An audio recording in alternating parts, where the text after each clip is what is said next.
Not just an African thing. My love letter to the English church.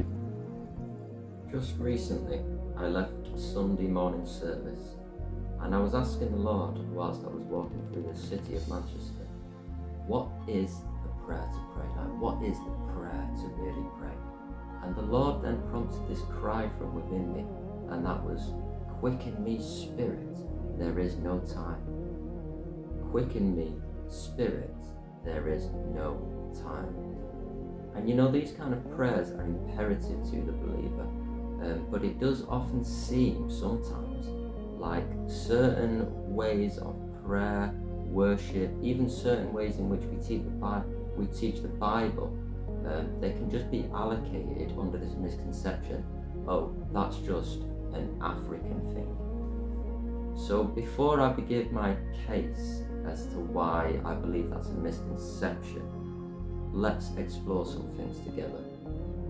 So I'm not really in that group of people anymore who say that denomination is automatically a bad thing. God can, have an emphasis that is often translated through different ways of church expression. In the same way, we're not all gifted in similar areas. And it's also true that a lot of the things that God wants to accomplish through characteristics and dimensions of His Spirit have been packaged into the name Elijah.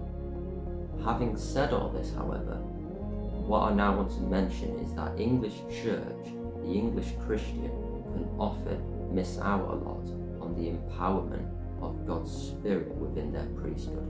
Now, don't get me wrong, the English church is having beautiful times with God, and we're seeing many beautiful things, but I just think there is so much more. And one way in which I can point this out is the fact that people are still using this term, quiet revival. No, I'm amongst the people who celebrate what God has been doing in the UK with this quiet revival. But I really think now it's time to shift beyond and press in for more of what God wants to actually accomplish through discipling people and seeing the lost come to salvation. So this thing, quiet revival, if you're still subscribing to that term, I'm just not a big fan of that term anymore. And the reason for me is, it just seems to me that the term quiet revival seems to be a bit of a compromise for those who want a little bit more church attendance increase, but within the limitations of like this wimpish Christianity. And there's no doubt, none of us can deny that we're going to face opposition as Christians, even in your personal walk with God. Do you not face opposition almost every day? So if we're being honest, why do we actually see empty churches in the UK? What I mean is, churches that have been closed down, they've been turned into nightclubs, they've been turned into, worship centres for that other faith. Now we can look at that and just say, oh, that's just because worldliness and the other religions are taking over. But to be fair, those things are just jumping onto a place that became vacant. But why did that spot become vacant in the first place? If you ask me, the reason many churches closed down and didn't open up again is because sin came knocking at the door. And when corruption comes into the house of God, it has a way of dismantling people and dismantling the leadership, bringing disarray into that family. And that's why we're seeing empty church buildings in the UK. And this is an area where we most definitely in this hour need to put up much more of a resistance. There are men of God, for example, who actually resent eating food. What I mean is that they do eat food because it's necessary. We all eat food for survival. But there are men of God who have got to such a place in consecration and seeking God where they want nothing else but God's Spirit, where they hate eating food. And meanwhile, some of you, you've been born again for 5 years now, and you're still watching Love Island. Why are you selling yourself short that way?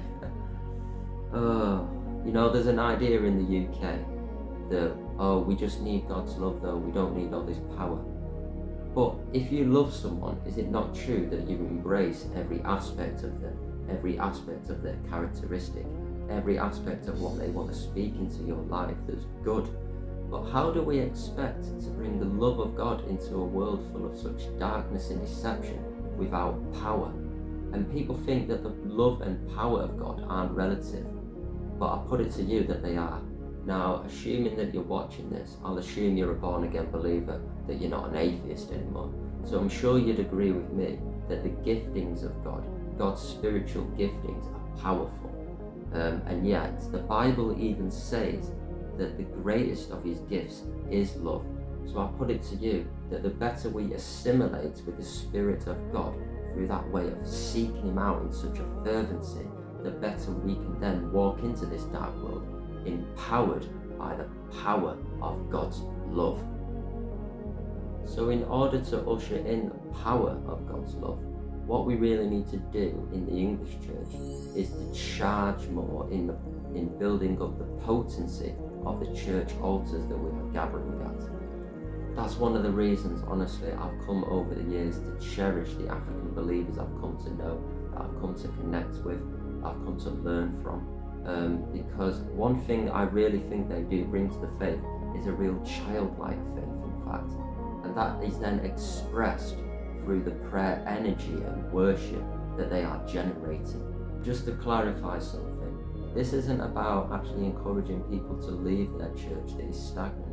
You know, one of the reasons why you might actually think there is stagnancy in that church, one of the reasons you might be feeling disappointment and frustration is because most likely the Lord is actually trying to speak to you. What are you actually going to bring into that church to turn things around? It's just a personal observation of mine.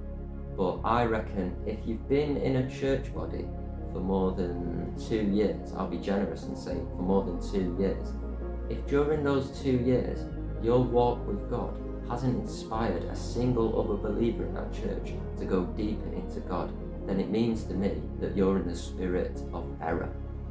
If your presence alone doesn't inspire another believer to go deeper into God, you're in error. And I think one of the ways people are probably going to try and rebuke this video is just saying, oh yeah, you can talk about power and fervency, but what about the fruits of the Spirit? We need more of that. But you know, I was looking at this and I was thinking, obviously I've already explained that there is power in the love of God that needs to be expressed better through us because his love transforms you. And also, one of the fruits of the Spirit is actually self-control.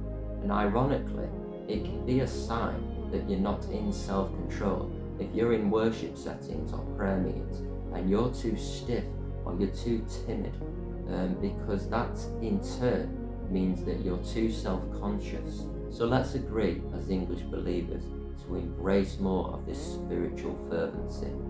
Now, I didn't want to take up too much of your time, so I'll just leave you with this prayer instruction that I'm really believing is going to bring a shift into your life. So what you want to do is just pray the prayer that I was prompted to pray recently. So what you're going to do is find a place where you can pray, without distraction, without any kind of discouragement.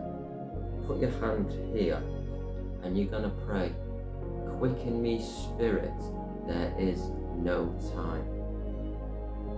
And as you pray that, really focus into the fervency. Don't let any other prayer points come in. Don't start praying for your sick auntie, don't start praying for finances.